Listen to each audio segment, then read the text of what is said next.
Hey, good afternoon, everybody. This is Ben Powers coming at you from the Commander's Voice. Good afternoon, everyone. This is Ben Powers coming at you from the Commander's Voice. My guest today is Chris Langlois. He is the author of the book, How Easy Company Became a Band of Brothers. It's a book for young adults or children, young adults, to kind of get them exposed to history. And it's based off, obviously, the story of the famous Easy Company, 2nd of the 506 Parachute Infantry Regiment. What makes everything really fascinating here is that Chris is the grandson of Doc Eugene Rowe, who is featured in the book and in the HBO miniseries. Chris, good afternoon. Welcome. Thanks so much to have me, Ben. Appreciate you. So first off, as we had a chance to talk before we started the interview today, and as I indicated, I think everyone's really excited about your connection to the Band of Brothers. Everybody's seen the series. Most paratroopers I know have read the book. So I've got to assume, though, being a son and grandson of veterans myself, when you were growing up and Eugene Rowe's just grandpa to you, I'm sure a lot of these stories didn't even come out. He was probably just a great granddad. Yeah, he was Paw. And he was a kind of a cowboy kind of guy. He spent his entire career after the war in construction, mainly road construction.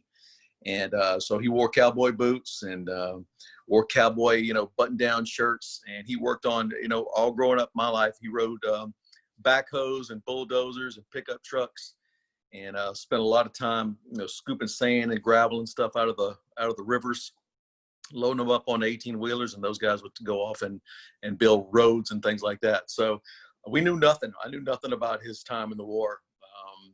And when the book came out in 1992, I was a sophomore or junior at LSU, and I remember my mom handed me the book, and she's like, your grandpa jumped on D-Day.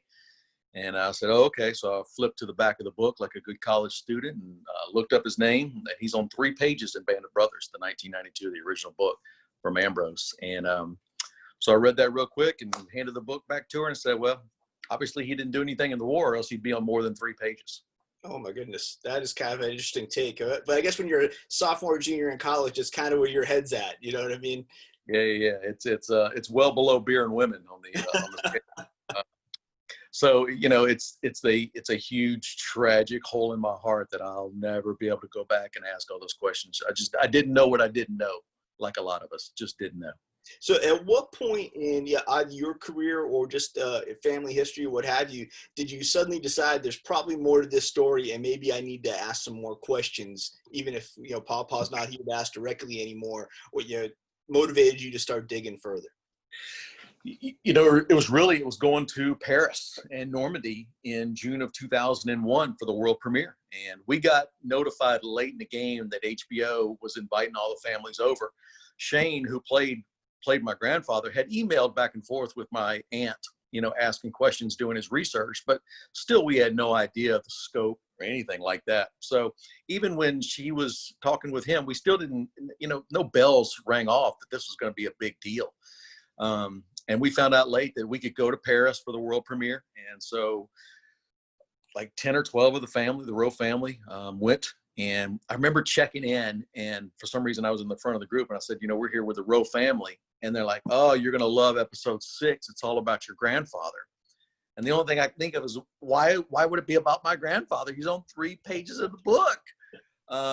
So that was the beginning of the journey for me, and meeting all the actors and the crew and those guys. And really, I would shake hands with the actors and say, hey, I'm Chris, I'm a grandson of Doc Rowe. And they would shake their hands, back at me, if that makes sense. They're like, oh man, your grandfather was a hero and your grandfather was an angel. And I'm like, where's all this coming from? And so we watched episodes every Sunday night, just like the rest of America and the rest of the world. And that's where I learned what my grandfather did in World War II. I almost feel embarrassed to ask this question because it's the answer is going to be kind of obvious, but what was the impact of actually watching episode 6 for the first time? It gives me goosebumps. So a lot of people don't remember the world before the internet, but we had bulletin boards back then. You probably remember that. And so I watched that episode, and there's a scene in 6 where they're getting shelled.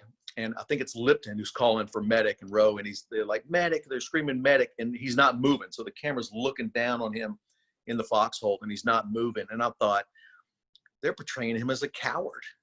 And so I went on the bulletin boards right after, and everybody was like, just high praise for Roe and what he did. And nobody says anything negative about that scene. And I thought, well, then maybe I'm too close. Maybe I'm seeing it from an angle as a grandson. And so when I watched it again, I realized it's really kind of a genius scene, because what it showed was the reality of war that most of us will never see or feel or endure, where you're scared and you're broken down, especially Bastogne. You're cold, you're wet, you're tired, your buddies are getting blown up, surrounded.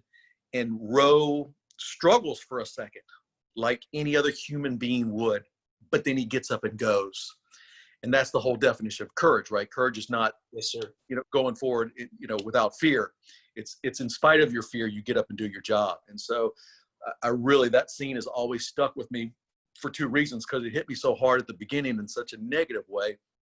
But really, when I watched it again, I really think it showed what these guys had inside them that many of us would not have, the ability to get up and do your job in unmeasurable conditions.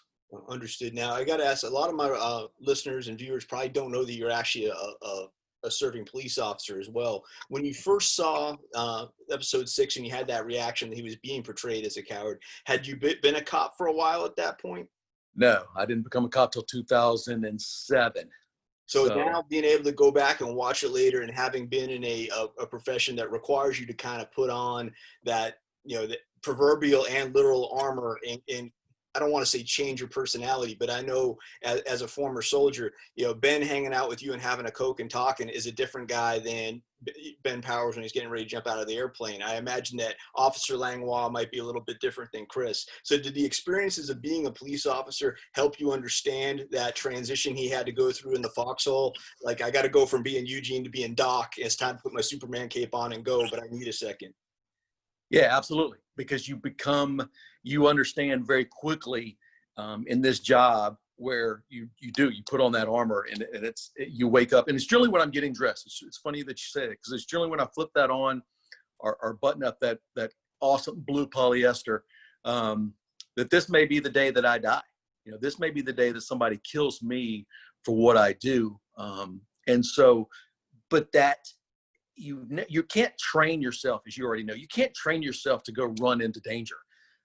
That is a survival instinct, and you either have it or you don't. Those people exist or they do not.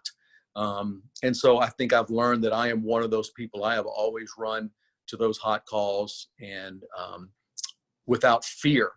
It's there, the risks, but you go anyway. And so I fully appreciate what those guys did becoming a cop, whereas before, civilian Chris would have never really grasped that concept that you get up and go, and you may catch a bullet. You'll never see it or never feel it, never hear it, but you go anyway. Oh, understood. Now, as you got to get more involved in this world, you get to go to the world premiere, you start meeting these actors and start meeting folks. I'm assuming you had an opportunity to meet some of the living veterans at the time and over the years. Did anyone ever share with you any anecdotes or stories about your grandfather that you may not have understood, either from the 3 pages in the book or watching the series? That they might have a couple fun stories about how he was, or anything you could share with the folks listening today about your grandfather that we might not otherwise get to know? Yeah. There's McClung told me a couple of good ones. They were in Holland, so of course they're on dikes, and so you're sitting on the dike, and then it's a low land, and then the Germans on the other side on their dike. And so, but there were a couple of guys wounded, and apparently my grandfather went to McClung and said, "Hey, listen, I need you to help. You need to go out and get these guys. There's a lull," and he made it sound like there was an agreement that a ceasefire, if you will. And so McClung grabs his rifle, and my grandpa's like, "You can't take your rifle. It's a humanitarian. If you bring a rifle, they're going to shoot at us." And he said he really had to work on McClung, because McClung's one of those guys didn't go anywhere without his rifle.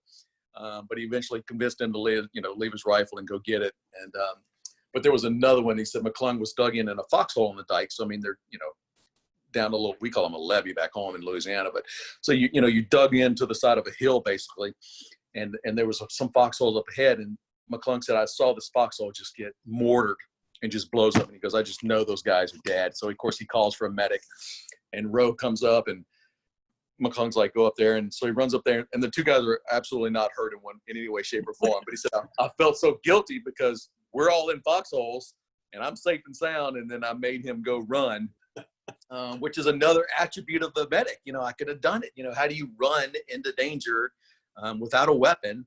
Everybody else is hunkered down, getting as small as they can. And the medic's got to get up and run. He's got to go. So just another testament to all those medics. They're just unbelievably heroic in their actions. No, that's fantastic. So at what point did you decide that you needed to, I don't want to say add to the story per se, but make it available to a wider audience? Obviously the book itself is not for kids. The movie is probably not advisable for kids, but this is definitely, as folks saying, it's a beautifully illustrated book. I'm going to ask you some questions about that in a minute. But so when did you decide that this was a project you needed to take on? Kind of a sad angle when a lot of these guys started dying. When we started losing Winders and Compton and Garnier and Malarkey and Babe, what those guys all had in common was they still went to schools and still spoke to kids and told the stories, which was so important. That's the real life. That's not a book. It's the real man standing in front of you telling you what happened.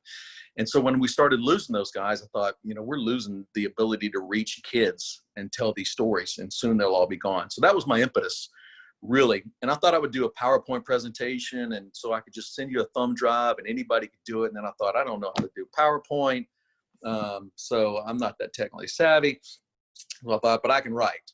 Even though I'm from Louisiana, I can still put some words together with some help with friends. But so that was my. I'll go this way. I like books. I have a lot of books. I like the feel of a book in my hand. I'm not a Kindle kind of guy. So I thought, let me make it something that tangible they could see and they could hold. They could see the visual and then read the stories. And we could still reach kids and keep the memory of these guys alive. And that's what it's all about. No, very cool. And it is a great book.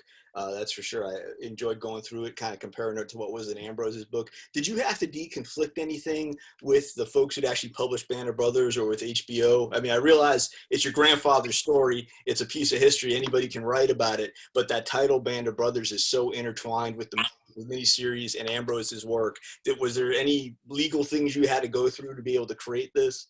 No, and I thought about that, and some people brought that up to me. But then, Malarkey had written a book and Compton had written a book, and they had all used Band of Brothers in the title. So as long as you didn't, use HBO's image, that font or anything like that, which I didn't, as long as you didn't copyright, plagiarize anything without giving credit, I didn't have any issues at all. So I just played on the fact that it had already been done. And so I'm just another guy using that Band of Brothers title. And so no, in that regard, I didn't have any issues. Nobody's come to me yet and said you can't do it. So if somebody else did it and got away with it, then I figured out, big publishing houses did it, then little old Chris could do it too. So very cool, very cool. So how did you meet the illustrator? I know that woman named Anneke Helleman from the Netherlands is your illustrator. She does beautiful work. I was wondering how you got linked up with her. She is amazing because I can't even draw a stick figure. And so I would, in fact, when I would kind of draw out what I was trying to do, I'd have to label. This is a person. I mean, it's that bad. It's that ugly. I'd have to label what everything was. I actually have a cop buddy who's a London Bobby. And I had told him this idea years ago, and he goes, well, you've got to get in touch with Anneke because she does this beautiful art on the back of bomber jackets. And she does. People from around the world mail her their leather jackets so that she could draw on the back of them. It's an amazing talent. So that's how we got connected. I have never spoken to her on the phone. I don't. It was all done through Facebook Messenger. I would take a picture. Here's what I'm trying to do, and we would message back and forth. And so, God bless the internet, and we made it happen. And so she would send me, sketch it out and pictures along the way. And it was very few times where I said, I think I'd like to change that a little bit. And there was a few times where she drew it, and I go, oh, that's not even what I was trying to do. And she goes, that's what it looked like. And I go, yeah, I know that my art is that bad. I get it. So it worked out really well. And sometimes I tell people this, sometimes I think Anneke drew a book and I put some words to it because the first words out of people's mouths is the art is amazing. And it really is. So, but that's good because you want to draw people in and get them interested. And then hopefully they look to the right side of the page and read some stories and learn a little bit along the way.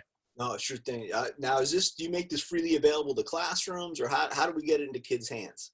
So we've the family started a nonprofit. We have a 501c3 called the Band of Brothers Family Foundation, and I have 100 books right over here to my right that I bought right before COVID hit, and so that was the goal. You know, we've raised some money. We sell challenge coins and things like that, and we raise money, and that's the goal, is to get this book at no profit to myself into schools and reach and teach. That's I love that phrase, reach and teach as many kids as possible.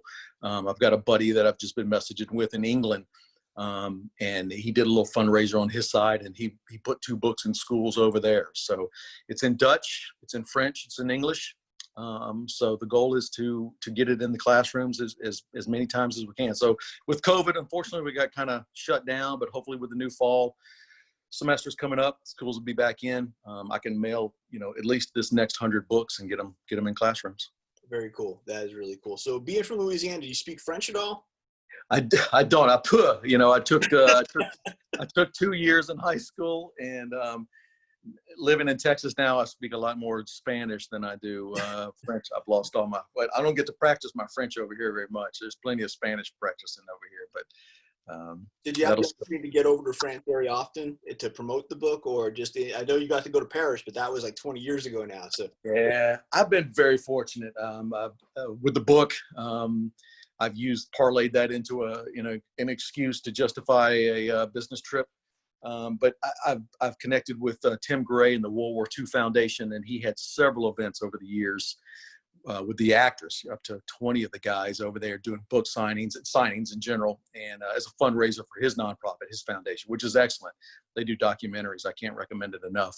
But and he's letting me kind of tag along on the coattails and sit at the end of the row with the other actors, and then as they come down and people buy my book and get all the actors to sign it, and I sign it. So I've been lucky. I've been to Bastogne doing a couple of signings, and I've been to Normandy a couple of times doing signings. So very, very blessed. But I tell people, this has been a wonderful experience for me. People really connect to Doc Rowe because he's a different kind of character as opposed to just a trigger puller. And so, and I think that was another genius on the Tom Hanks and the producers and those guys to show war from that angle.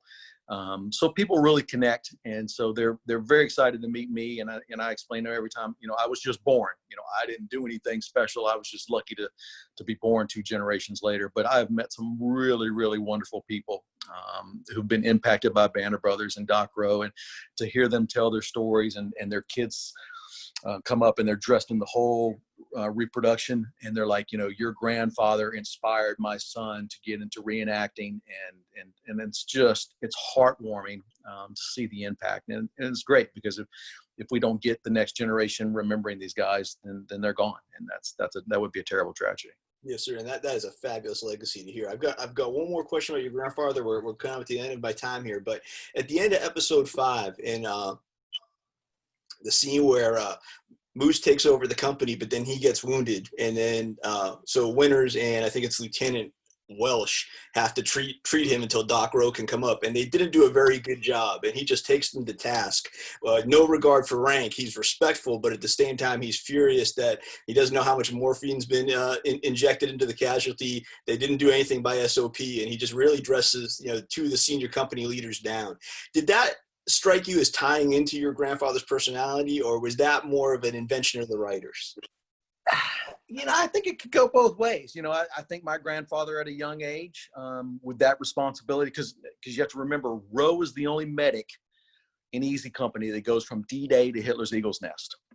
And he joined right after Toccoa. He joined at Camp McCall. So, he had been there for the long haul. He knew all those guys. I think medics had a certain bit of, rank doesn't matter. If there's a general on the ground, he gets treated the same as a PFC. So I think that's, all the script is made up. It has to be, but I could see my grandfather's personality coming in there, especially at that stage of the war where he had been around the men that long, that he would have that regard to dress them down, and they would not be mad in any way, shape, or form after it was all said and done. And so I could see it. I could see it. No, well, that's outstanding. I'm pleased to hear that. That happens to be my favorite scene in the series involving Doc. I admire the character's ability to do his job and have concern for, no regard for rank, but concern about the wounded troopers, and that speaks very highly of Doc's, and regardless of what branch of service. So I really appreciate you joining me today, Chris. Again, for everybody, the book is called How Easy Company Became a Band of Brothers. It is part of Chris's Reach and Teach initiative to be able to communicate the legacy of our World War II veterans to today's students. He's got a nonprofit, so I urge you guys to reach out. You can find the book on Amazon and Barnes & Nobles. It's definitely worth your time to check out. So, Chris, once again, thank you for joining us today. Thank you, Ben, man. I really appreciate you. All right. Have a good day. All right. Cheers.